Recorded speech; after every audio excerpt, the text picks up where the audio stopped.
Lombardi Line with former NFL executive Michael Lombardi on VSiN, the Sports Betting Network. It is a Football Friday here on the Lombardi Line. Dave Ross and Michael Lombardi coming at you for the next 2 hours here on VSiN. Michael back on the East Coast. I am here in Las Vegas. And Michael, I guess on the East Coast today, all is well. Jets get a win last night in the Meadowlands, 21-13. They covered the 2.5.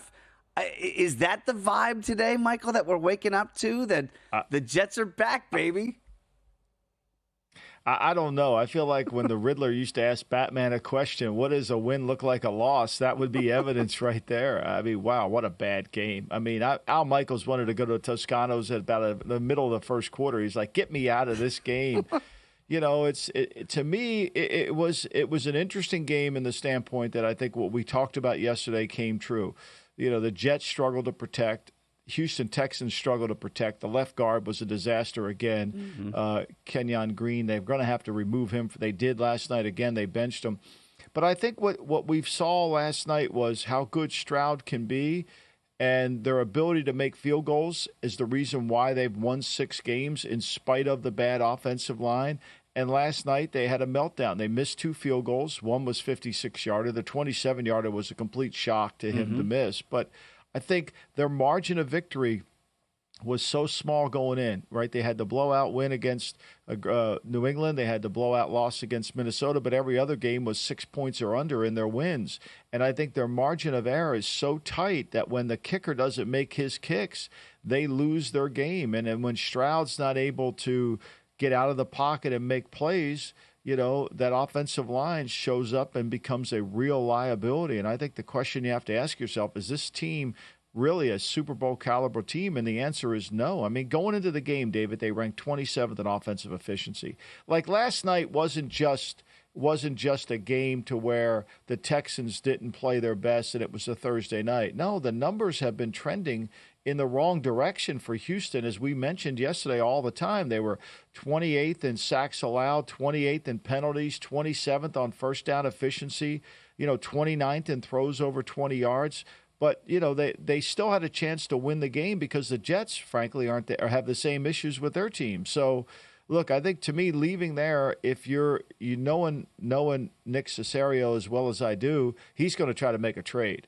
Now, the problem is trying to trade for an offensive lineman ain't easy to do this time of the year. But everybody in Houston knows we're not beating any good team with this line the way it's playing right now. I'm looking at that total, and it closed 43.5, Michael. And you and I talked about it yesterday in the show. I'm like, what are we missing here? It felt like a dead under game. It stayed dead under here, 21-13. Got a little bit dicey. The Jets did have 21 points in the second half after trailing 7-0 at halftime. But boy, the offensive inefficiencies here by both teams, some red zone turnovers. We saw we saw another Deshaun Jackson play where we're dropping the ball before the goal line. I thought we were done with those. You still scratch your head a little bit at the Jets offense, and then it finally got going in the second half to look more what we thought Aaron Rodgers would bring to the table. So is that a blueprint for them with, finally getting 17 and Rodgers back on the same page, Garrett Wilson with a highlight reel touchdown, and a couple of really nice touchdowns in the second half, right? Like, can we start to say, all right, that wide receiving core is going to give Rodgers a chance?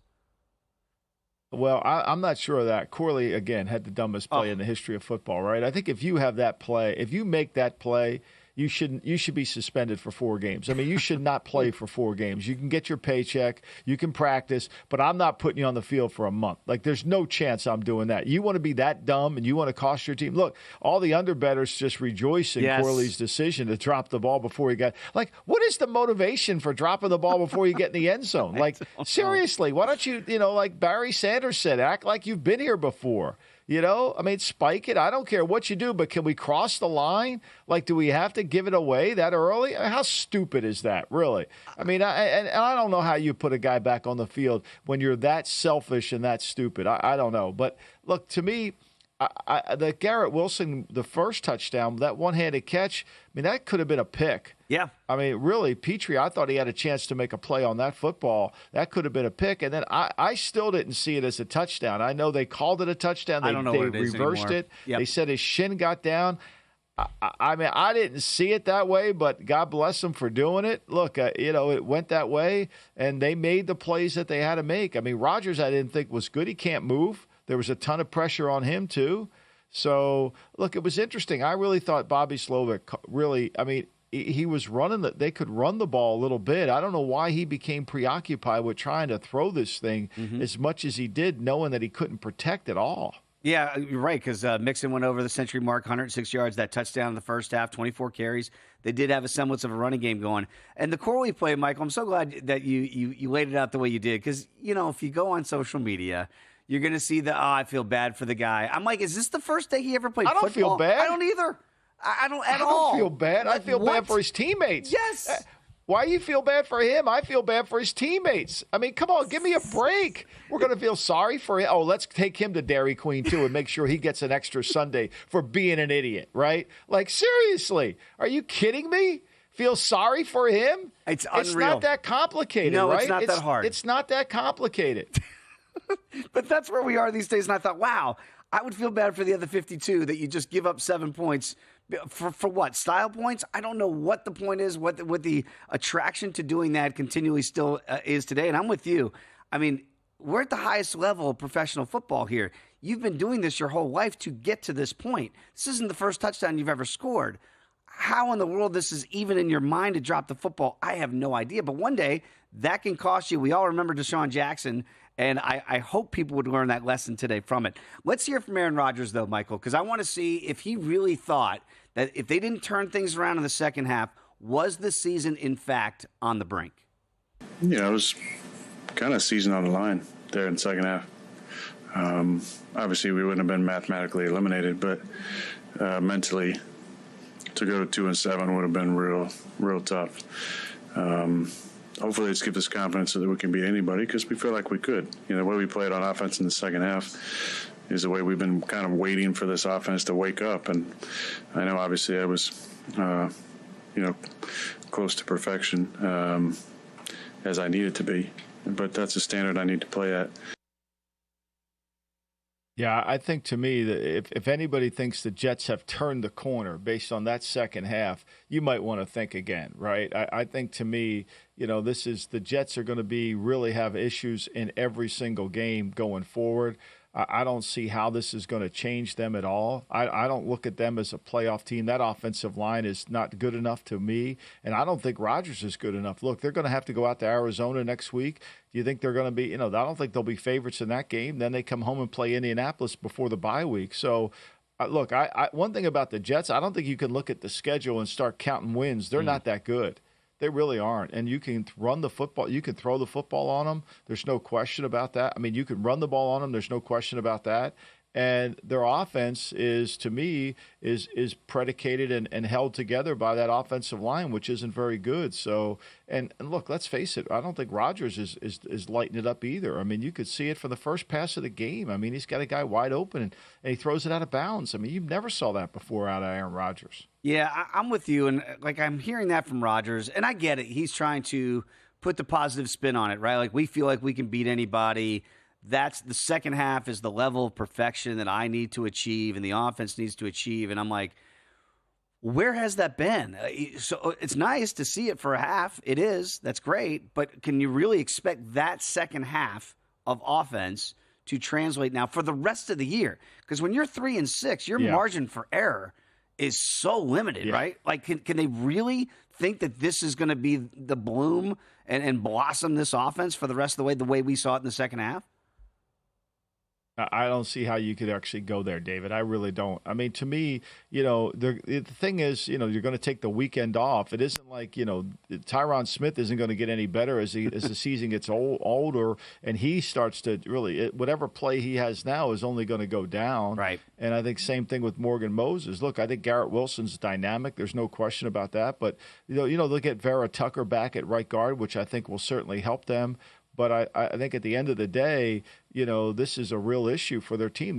I don't think, to me, let's be brutally honest here, I just don't think Rodgers is good enough to carry a team. I think he's going to need a lot of help. And look, as good as everybody thinks this Jet defense is I think you can exploit them. Now, last night, their defensive front won the game. They get 8 sacks on a quarterback. They forced Stroud to run the ball for 58 yards, which is not what he wants to do, right? But I think, to me, that's the key. That's the key to the game is they're just not good enough in both offensive, in their offensive line at the quarterback position, and then defensively.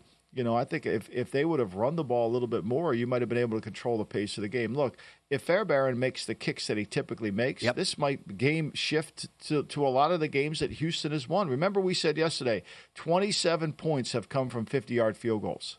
27. And they've won 5 games by 6 points or less. Their margin is very slim. And what happened last night? He didn't make a 50-yarder. He missed 2 kicks, and they lose a game. That's second kick, by the way, 14-10 in the fourth quarter. Remember, the number's 2.5.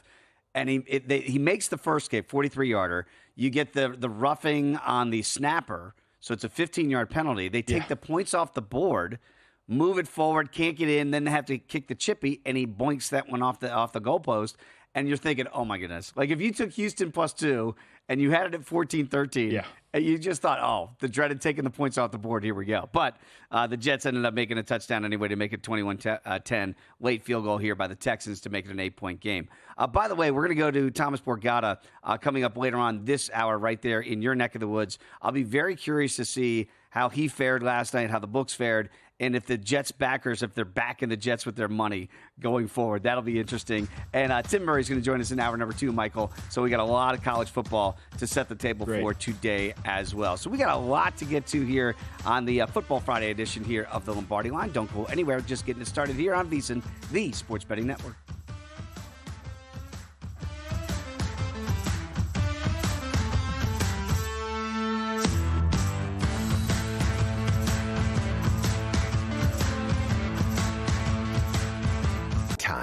There's nothing more valuable. It's what drives everyone to make the most of every moment. We celebrate living large in the now.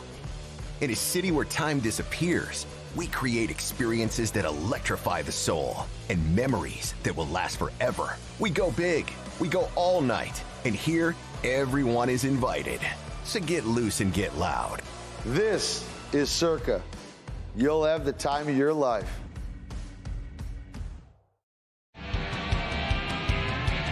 Coming up Friday on Follow the Money, NFL and college football preview, picks and props with Mike Somich and Jeff Siegel on the Breeders' Cup. Follow the Money weekdays 4 to 7 Eastern on VSiN, the Sports Betting Network. Want to see who at VSiN is on a hot streak? Go to VSiN.com/picks to see all the selections and weekly leaderboard of VSiN hosts, writers, and guests. Become a VSiN Pro subscriber and get every pick sent to your inbox daily. Just head to VSiN.com/pro. So, Paulie, have you had a chance to read the VSiN Daily yet? Yeah, came in at 3 a.m. What's Bill doing up that late? Well, rumor has it starts off with a 12-hour meditation session. Then he just pours himself over film and live TV, really focusing and taking it all in. Bill's in with the biggest insiders, talking trade secrets, strategies, the whole nine, absorbing the info. And then and only then can the writing process begin.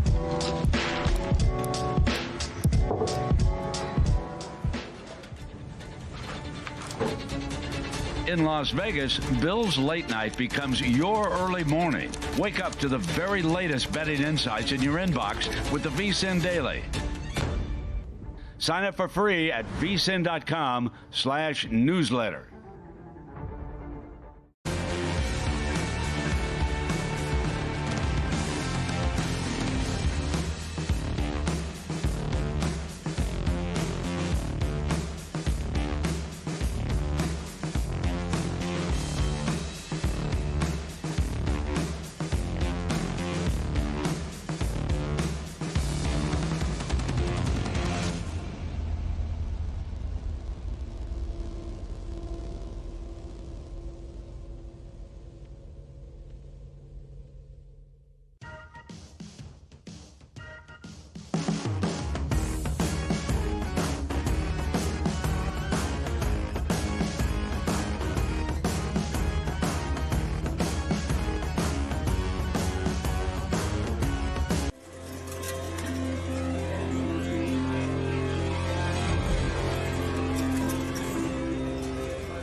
This is the Lombardi Line with former NFL executive Michael Lombardi on VSiN, the Sports Betting Network. Continuing our conversation here in the Lombardi Line, Dave Ross and Michael Lombardi here with you. Going to have Thomas Gable from the Borgata join us in the next segment there from Jersey. But, Michael, we do have to get to some of these injury reports that we see. And you and I talked about it this week, and sometimes you see those Wednesday ones. You really have to keep your eye on the Thursday one. And the one I think that really is kind of catching at least my eye is the Puka Nacua one, that he left practice early yesterday for the Rams, right? They flipped favorites. Remember, Seattle opened as a small favorite, then Rams flipped to the favorite. Yep. And, you know, Michael, we all know how good Puka Nacua is. But when I watched that game on Thursday night against the Vikings last week, and you saw the difference it really made in the offense and the comfort level for a guy like Matthew Stafford, if Puka can't go, I just wonder if that's another line mover here to Seattle's factor, because he really did make a huge difference coming back from that knee injury. You know, I was looking at it this morning, Dave, for that very reason, and I think it has moved the line. I mean, now we're talking about it went to Pick'em in some shops.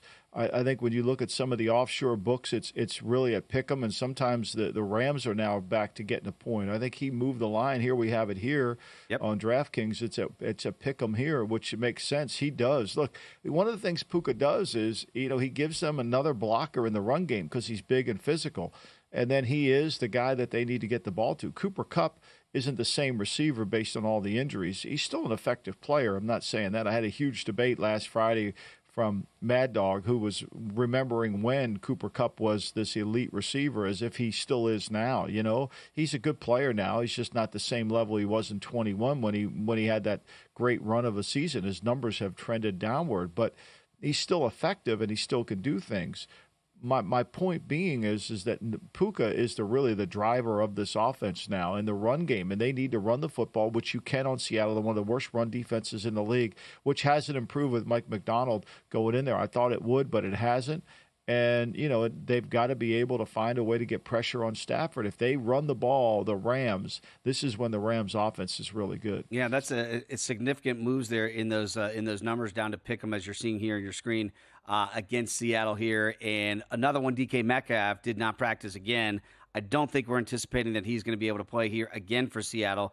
We know that makes a big difference. And the other big move, when I come in here, Michael, in the morning, and I'm checking out the big board here at Circa, is you see the Ravens number is down to 8. Remember, that was as high as 9.5 against the Broncos.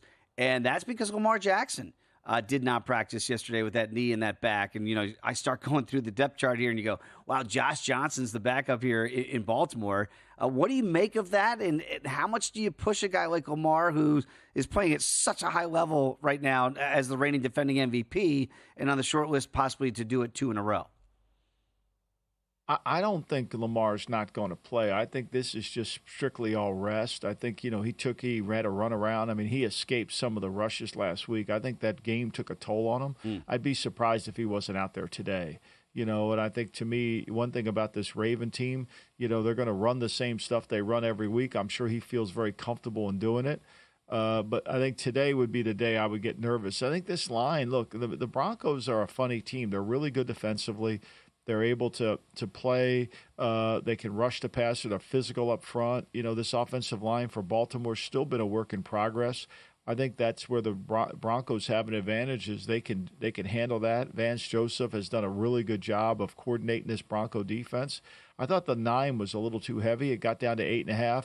I don't think this line's moving because of Lamar's injury. I think this line's moving because I think it's a little bit too large.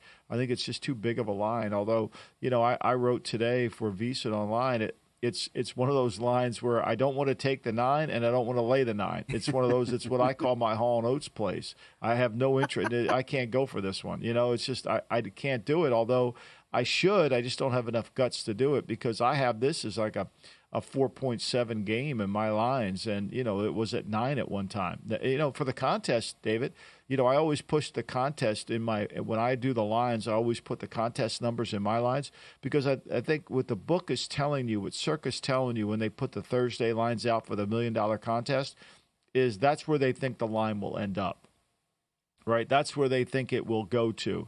And so for us here on a Friday, we're always wondering what's the closing line going to be. Mm-hmm. And this game here, they had it at +9. The Rams game, they had the Rams, you get Seattle on 1.5, which it's now pick 'em, so you pick up an extra point. I think this is how a lot of people pick their 5 picks in the contest is where do I gain the advantage? Absolutely. Trying to take advantage of those numbers. And by the way, I think I Can't Go For That is the best Hall & Oates song. That's just me personally. I think it's the best one. We did see a line move here between the Lions and the Packers. It is significant because we've dipped back under 3 to get this down to 2.5. I think that's good news, and maybe that money's coming in because Jordan Love is back. It was limited at practice with that groin. But, Michael, does that tell you what you need to know, that Jordan's going to be able to go?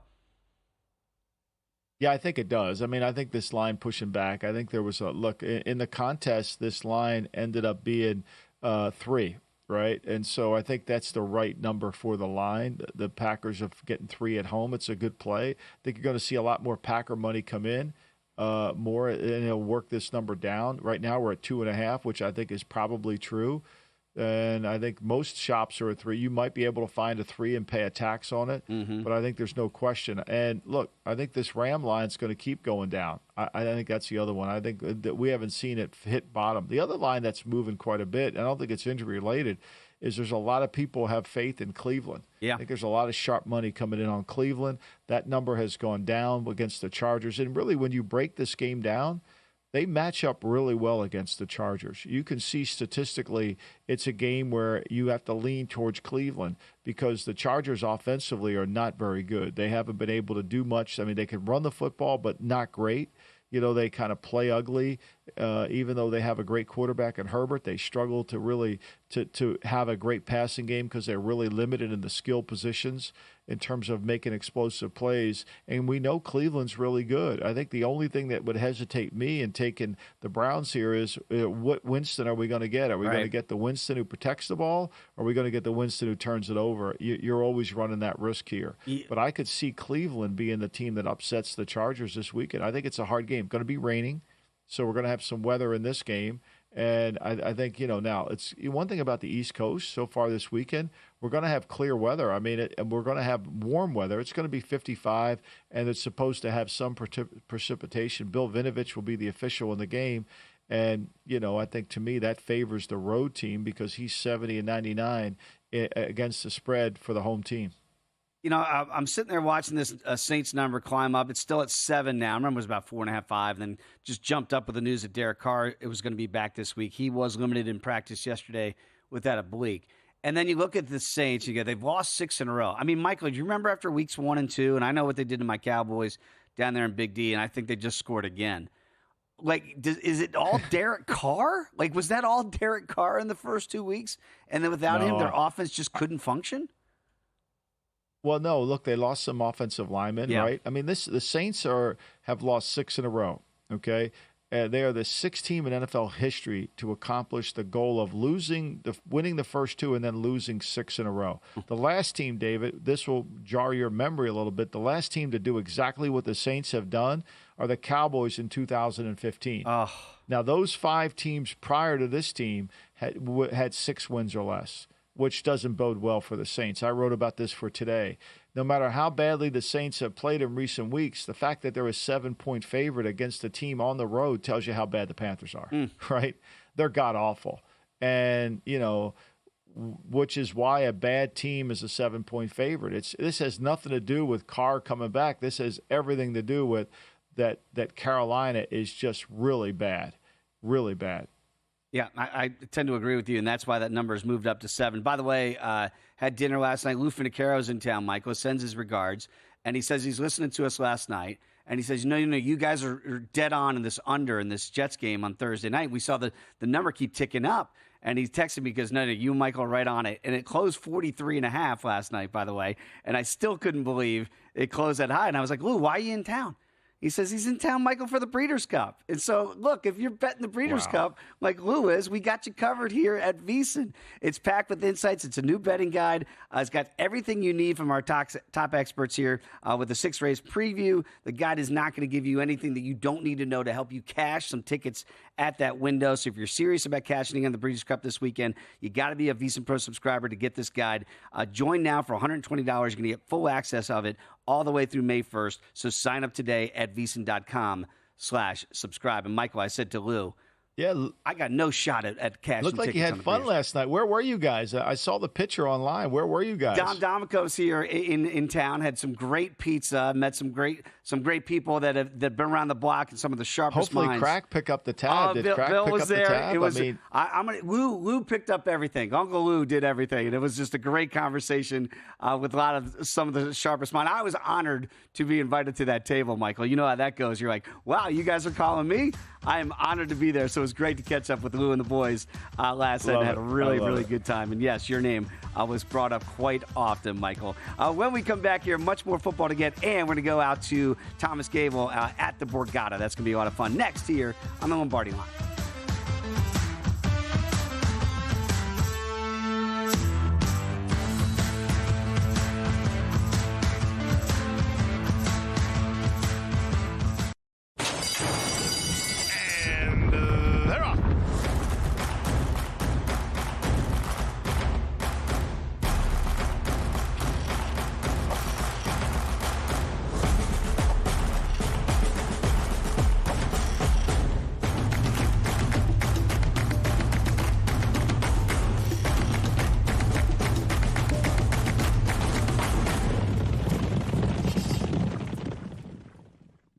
You spoke, we listened. Introducing the all-new VSiN Watch app.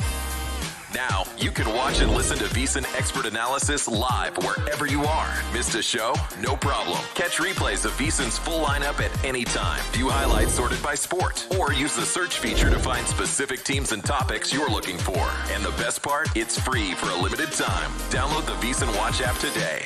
Available now on the App Store and Google Play. And join us on the Sports Betting Network.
This is VSiN, the sports betting network.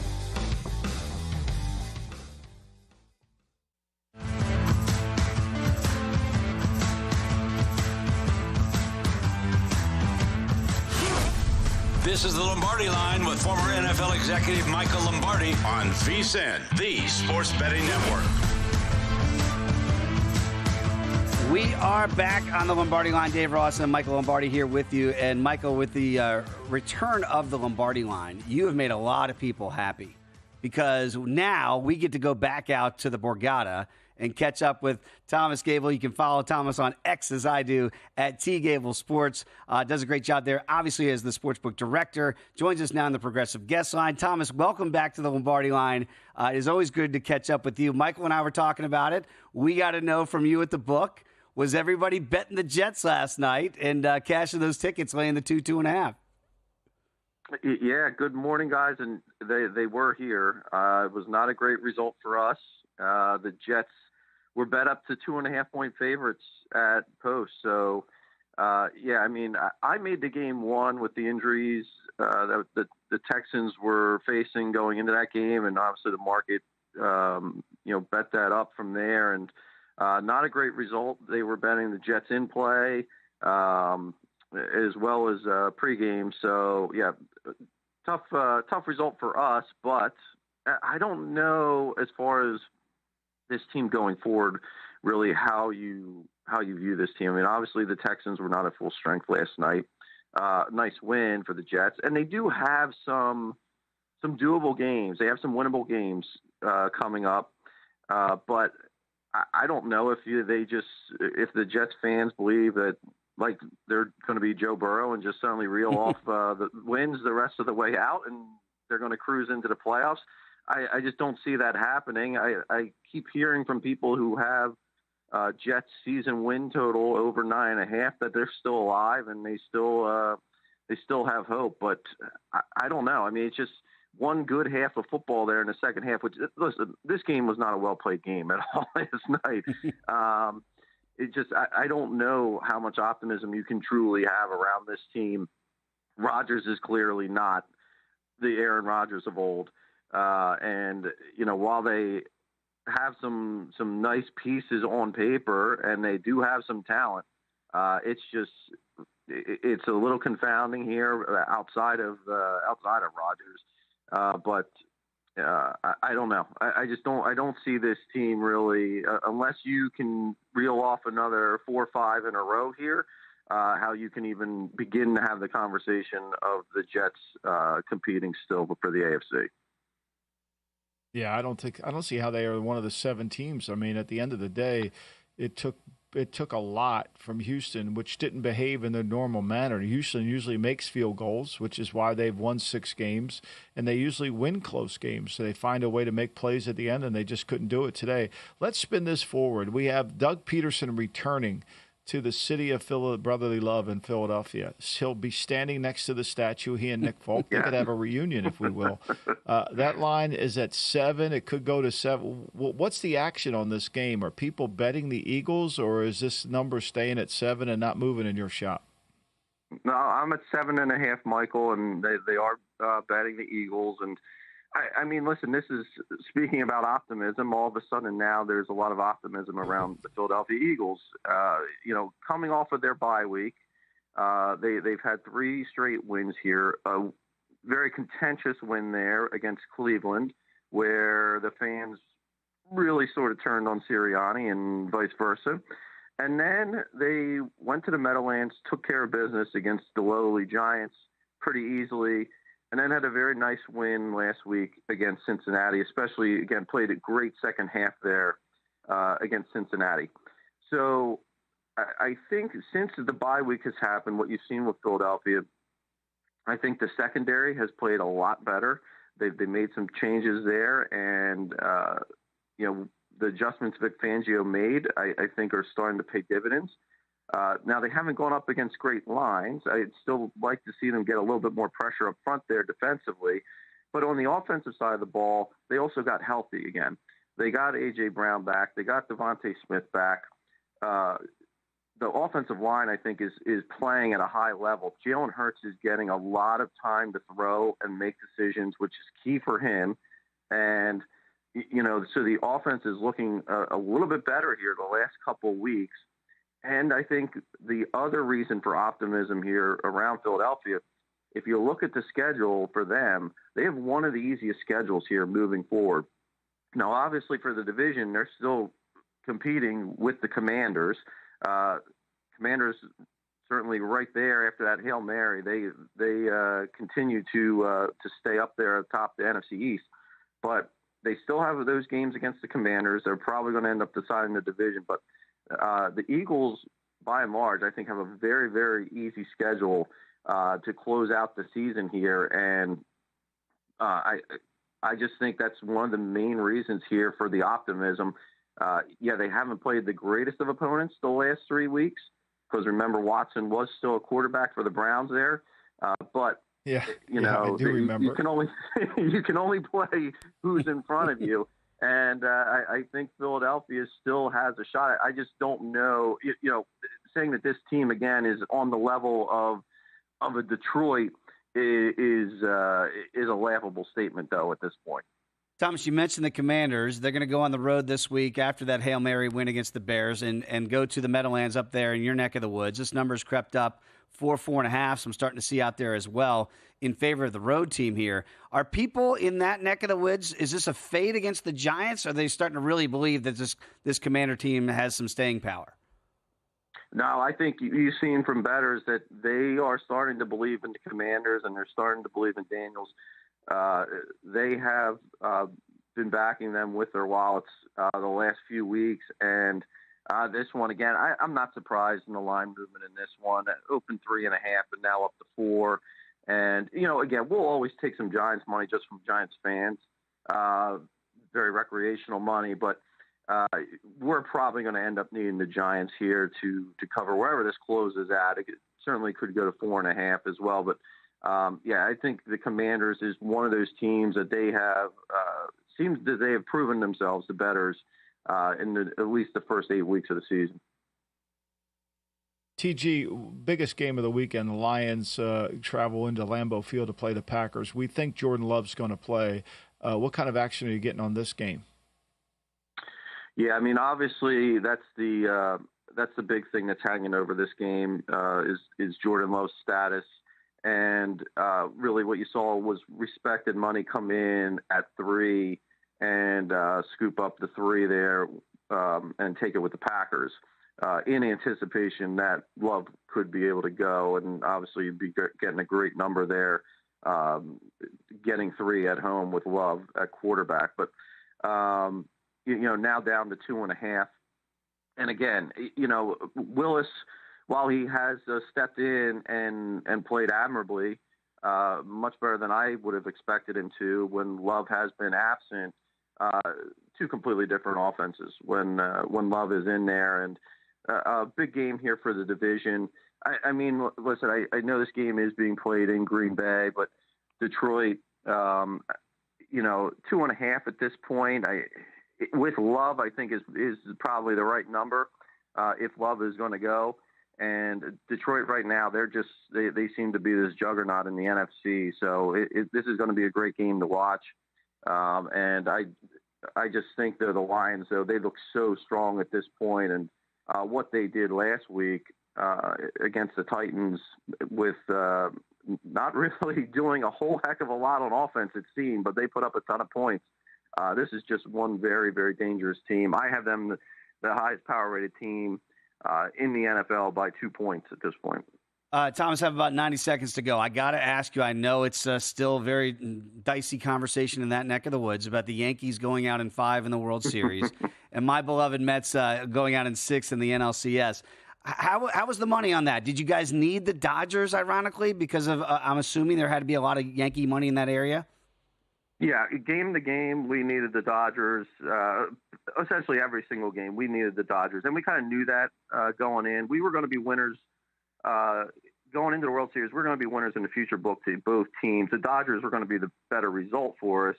But we knew kind of game to game we were just going to be taking Yankees money, and that certainly came to fruition. So overall, great result for World Series for us with the Dodgers taking it, both in the future book and just the results of the individual games. Can't complain at all with that. 7-1 next year. People already buying Yankee tickets? I think they got to wait to see what's going to happen here with Minnesota. That's a big piece. And I'm looking at the Mets, too, at 14-1 here, Thomas, very quickly. Are people believing that maybe last year they might get Juan Soto? I know that's what we're hoping as Met fans. Is there any money coming in on that? Or is maybe some Phillies money at 10-1 for next year?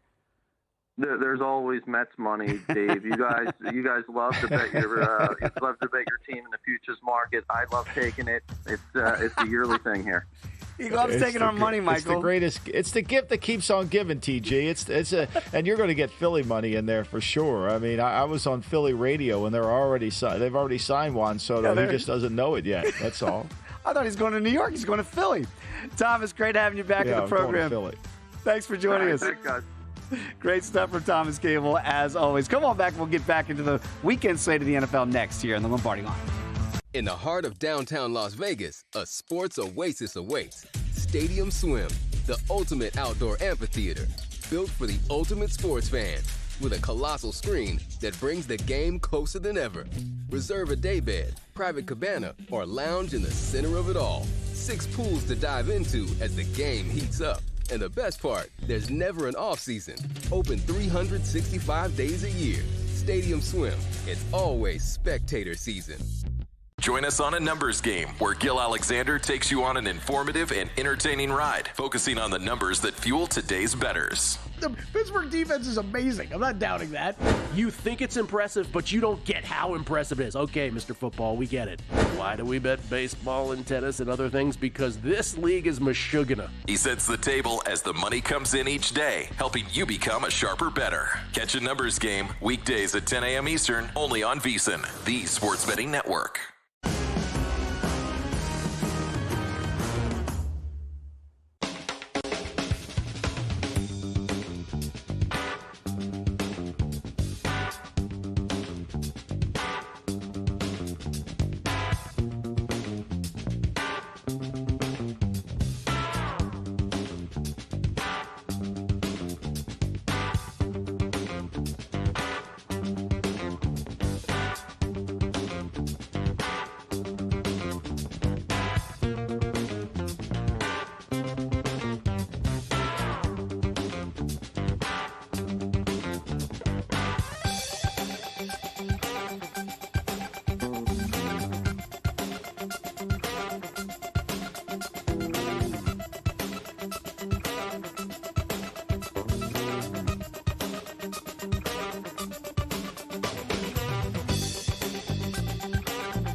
This is the Lombardi Line with former NFL executive Michael Lombardi on VSiN, the Sports Betting Network. We continue the Friday edition here of the Lombardi Line. Dave Ross and Michael Lombardi here with you. And, Michael, it was really fun having Thomas Gable on in the last segment there from the Borgata. Yeah.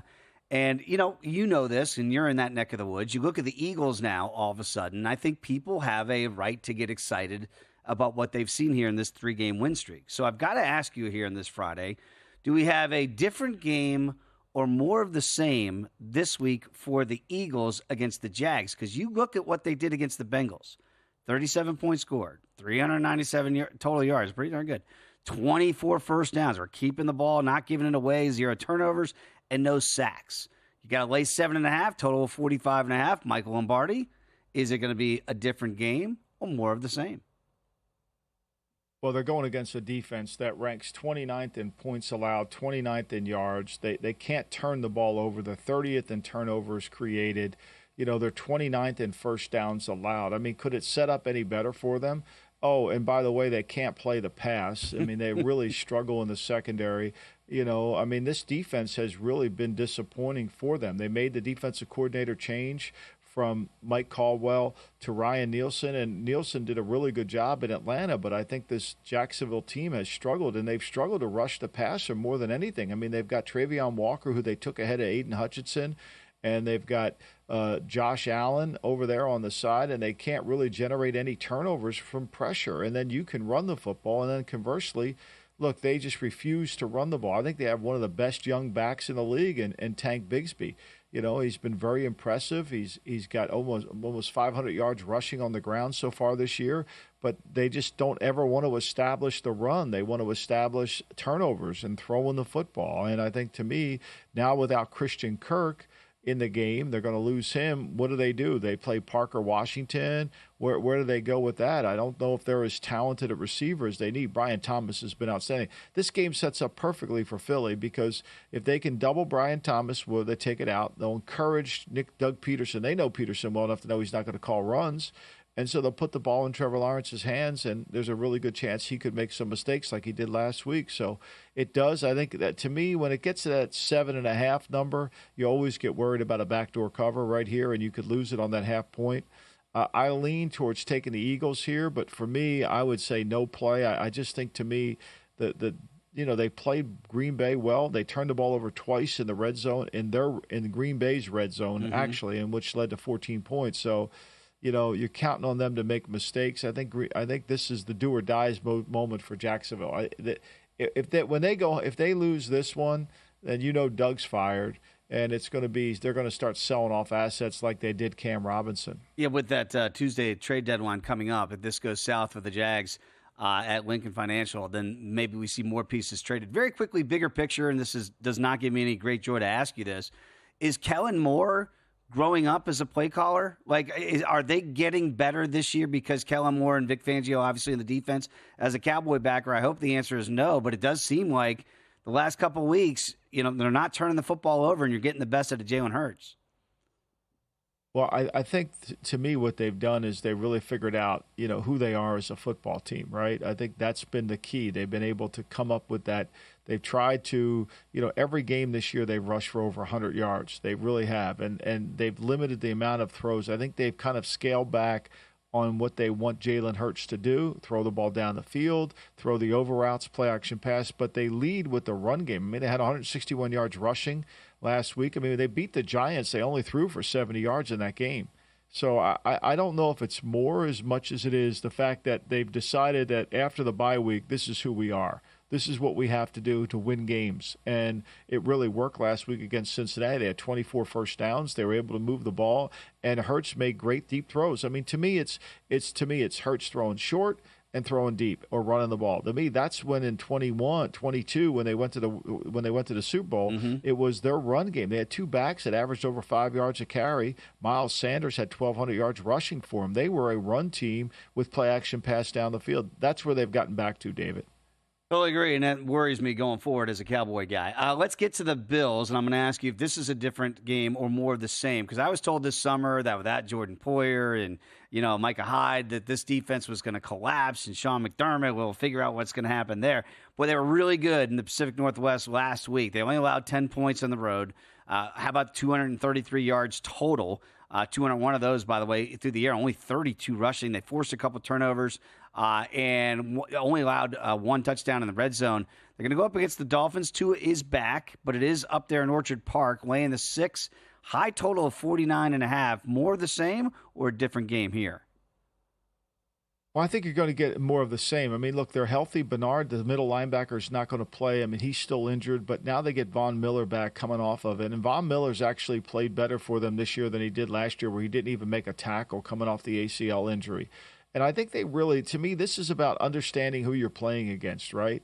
I think if you understand how to play Miami, how to really take away what Tua wants to do in terms of the areas of where he wants to throw the football, I think you'll play good defense against the Miami Dolphins. Again, Miami has no offensive line. Of course, they had to sign Odell Beckham because that just adds one more receiver that they can't get the ball to because they can't protect, So it makes perfect sense to me. I think to me this is a game where Josh Allen has had so much success against Miami. What people don't realize is Miami's on their third defensive coordinator under Mike McDaniel. Yeah. By the way, did you see the little kid?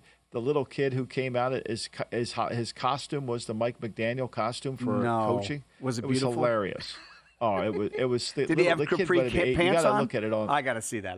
Oh, yeah, the capri pants on. It was unbelievable. Anyway, that's a side thing. But to me, there's a couple factors going here. Josh Allen they've played against Tua 7 times, and he's 7-1 straight up in those games. He's 5-2-1 against the spread. And one thing about Allen, when he covers the spread, he does it by 13.5 points. He's been unbelievable.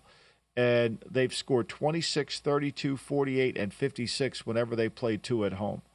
So, and then Tua, when he goes on the road, he struggled. He really does. And he struggles to play against good teams. I mean, let's be honest. I mean, that's one of the things we've all talked about.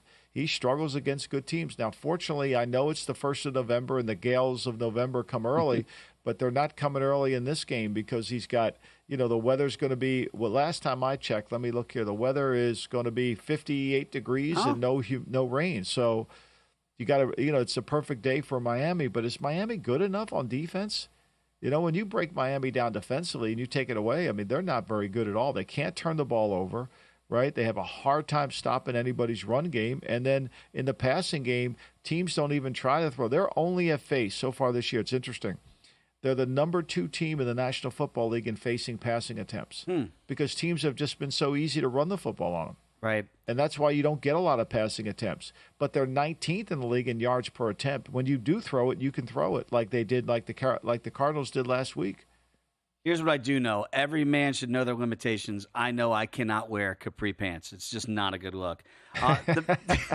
Yeah. The Bengal Either offense... can Mike McDaniel, but he does it anyway. He does it anyway. I mean, it's like somebody texted me the other day and said, could he please show some respect for the great coaches and dress appropriately? And I kind of agree. Like, would Tom Landry be in those capri? Now, Lombardi wore those capris. Remember, he used to wear them on the sideline in Green Bay, right? Yeah. You remember those?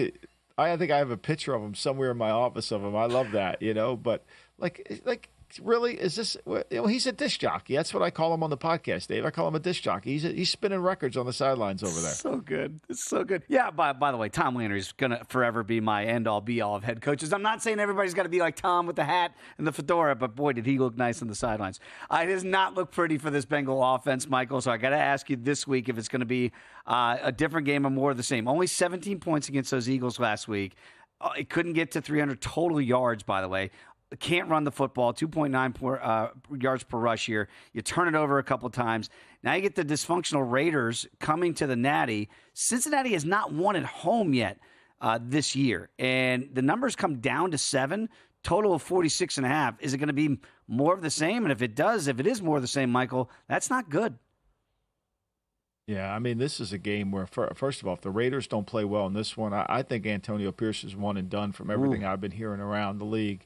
And from the comments that are coming out of that building, it's not good, and they're going to need to play better here. They're going to have to get something going because, Gardner Minshew, I mean, Gardner Minshew will play a game where, they have enough skill players. They're going to give Cincinnati trouble. If I leaned anywhere, I lean towards taking the Raiders and the points here because they're going to move the ball on them. The problem with the Raiders this year has been, I think today is the anniversary of when they fired McDaniels and they fired, Dave Ziegler, the general manager last year. And today's that anniversary. And really, in fact, over the year, they haven't gotten any better. I mean, they're 31st in the league in running the football. They can't run the ball. They can't throw it. They're 25th in yards per attempt. They have no quarterback. And where they've really gotten bad, David, is they've gotten bad on defense. They're not the same team defensively that they were last year. And so for all the changes that they've made, and, of course, everybody was happy when Pierce became the head coach, I don't think anybody's happy right now. Not with the results. They do not look good. But, again, it does feel like that's where the money's going towards the Raiders this week. Tim Murray is going to join us at the top of hour number 2 here to talk some college football next here in the Lombardi Line. It's that magical time of year, the sports equinox, when all 4 major sports are in action. VSiN is celebrating